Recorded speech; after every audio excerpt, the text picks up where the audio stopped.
It's alright if you have not done your master's or PhD in literature. You can still write a book. You can still become an author. But just because you have not obtained a formal education, that doesn't get you off the hook. You still have to study and prepare yourself for that feat. It's like a player preparing to be a champion. It's like a champion who's preparing to get into the game and win. You have to invest the time and hone your writing and learn to align your thoughts in a logical sequence to be able to get to writing the book a bestseller. Well, you need to start writing.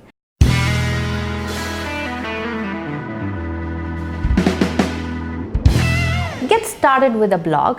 Let's say you want to start writing a blog. It's simple. It's a 4-part process. Number 1, pick a topic that most resonates with you. Let's say dogs as pets. I love dogs. Second, state what the topic is. Give some factual information on it, and that may involve some research. But mind you, don't start a copy-paste practice. It's okay to read up and then add your version of expression on it, but don't copy-paste. Third, now give your opinion, your insight, and your experience on that subject, and that will be the best part of your writing. And number 4, end it with a conclusion or invite reader comments. Don't worry if someone is reading it or not. Don't worry if you're getting paid for it or not. This is your practice.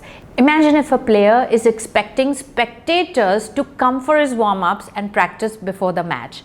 No one does that. Their family and friends maybe, to encourage them, and maybe your family and friends will be reading your articles. You're warming up and preparing for your big feat, your book. Now, whether you want to write fiction or non-fiction, learn to write both. It will help you in more ways that you can ever imagine. It's like the hospitality industry where you learn to cook everything, and then as you get good at the basics, you start choosing areas of your interest and then begin to specialize in them. So start with fiction. It's easy. Whether you write a book or not, the process itself is life-changing. The first thing that you have to get right in writing fiction is your character. You have to know everything about this character. You literally have to become their parent, knowing their backstory, their personality, their likes, their dislikes, fears, agendas, driving forces. Oh, you have to know more about your character than your character knows about himself. And that comes from studying people. If you want to write good books, if you want to write good fiction, treat everyone in your life, everyone you meet, as a character. Observe them to the minute details of their expressions. Define how they look into their eyes and try to see what is not shown. Don't judge them, know them. Don't make your opinions about them. Understand them. Try and make sense of their life. Try and internalize their fears. Participate in their goals. Be tolerant of their schemes. Don't engage with them. Observe them with full objectivity. When you have become them and understood their role in the story that they are living to the precise degree that you can predict their lives, when you can understand what your subject will do in his real life, well, you are an author. You no longer have to be one, you are one. And like I said, even if you never write a book, just this understanding of people will make you a better person, and it will make your life easier. Then build the stage. For every person that you take up as study of your character, now sketch out his circumstances, define the events, decipher the plot, decode the impact of his decisions on his immediate environment, and you will see that everything adds up to where it is going. You know, I always tell people that the hardest thing for an author to do is to change one sequence of events in the story and then everything changes. If you take up our epics, what if that day Ravan did not kidnap Sita? Jeez, that changes history. That changes everything to the point where we are today. Changes. One change in the sequence of events, one different decision, and the future is already to that much degree different. When you line up people against the circumstances, you will see a trail, you will see cause and effect, and that is power. Understanding of that is great power. That will change your life for the better.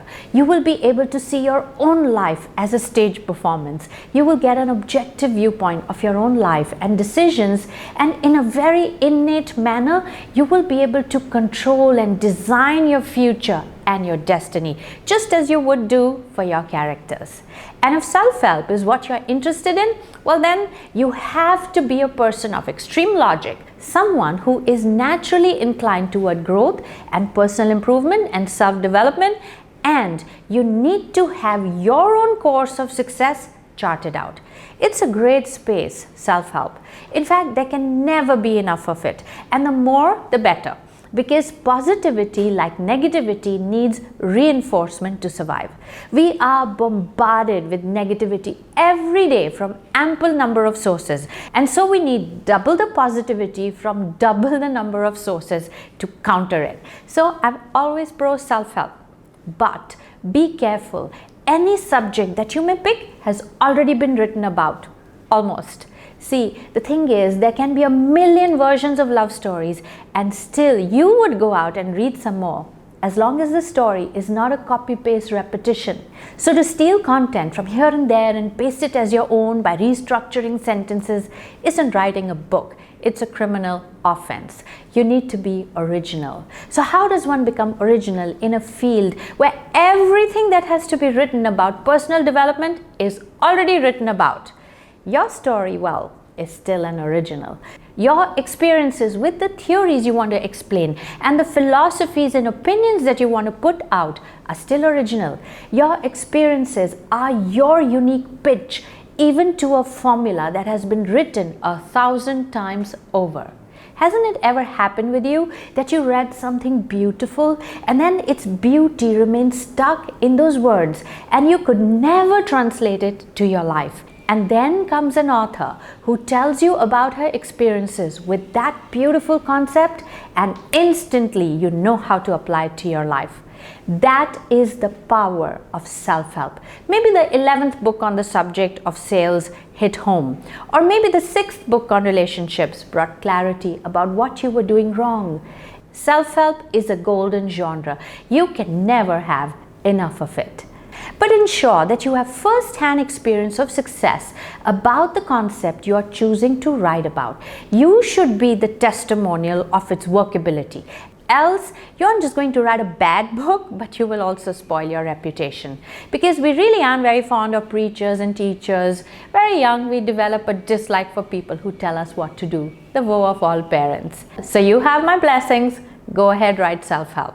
And my favorite genre is love stories. And please, if your breakup and heartbreak has inspired you to become an author, please look in the mirror and give yourself a tight slap. You have no idea how mean, hideous, and idiotic the idea is to write about your unrequited love or your emotional trauma by inviting sympathy from unknown people.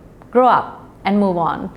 I have read a few manuscripts of people who have very vividly described their traumas, all one-sided pain, all one-sided viewpoints. Hey, what about the other character, boss? What about his or her feelings and agendas and dreams and hopes and future? Did you really understand them? That's not an author, and that's not writing. That's a rant. Don't do it. Love stories keep our faith in the eternal romance going. If you must write about love, make both parties clearly understood by the reader, so that even if they are hurt through your story, they can understand the person who hurt them.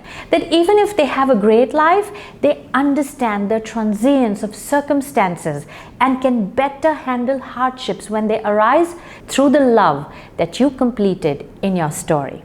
As a romance novelist, stir some up in your own life. Be the Prince Charming that you aspire to create in your stories.